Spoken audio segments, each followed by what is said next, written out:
দেশজুড়ে বইছে উৎসবের আমেজ। ঈদ উদযাপনের সাপ্তাহিক ছুটি মিলিয়ে 9 দিনের লম্বা বন্ধ।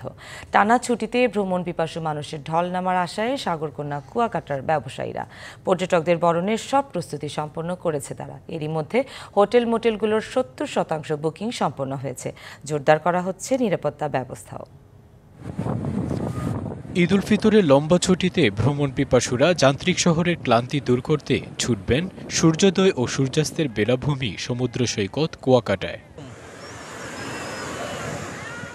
পদ্মা সেতু চালুর পর ফেরির বিড়ম্বনা ছাড়াই কুয়াকাটা যেতে পারছেন পর্যটকরা। তাই ঈদের বন্ধের ফাঁকে অনেকেই প্রিয়জনকে সঙ্গে নিয়ে প্রকৃতির অপরূপ সৌন্দর্য সাগরকন্যাকে উপভোগ করবেন। লিলি হালাল বিউটি সোপ, বিএসটিআই কর্তৃক সনদপ্রাপ্ত দেশের প্রথম হালাল বিউটি সোপ, দীপ্তিময় উজ্জ্বল ত্বকের জন্য।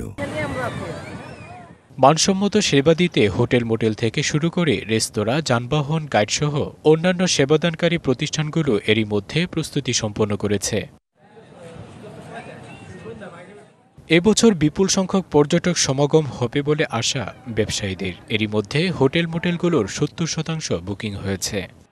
অলরেডি 60 থেকে 70% রুম বুকিং হয়ে গেছে, বাকিগুলো আশা করতেছি বুকিং হয়ে যাবে। যে পরিমাণ ফোন আমাদের আসতেছে, আমরা আশাবাদী যে এবার গত বছরের রেকর্ডটা ব্রেক করবে। স্থানীয় দোকানিরাও ঈদ ঘিরে ভালো ব্যবসার প্রত্যাশা করছেন।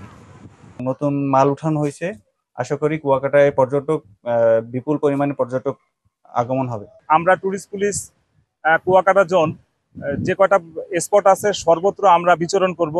আমাদের সাথে জেলা পুলিশ, নৌ পুলিশ তারাও সাথে থাকবে। রমজান মাস জুড়ে কুয়াকাটা সমুদ্র সৈকতে ছিল শুনশান নীরবতা।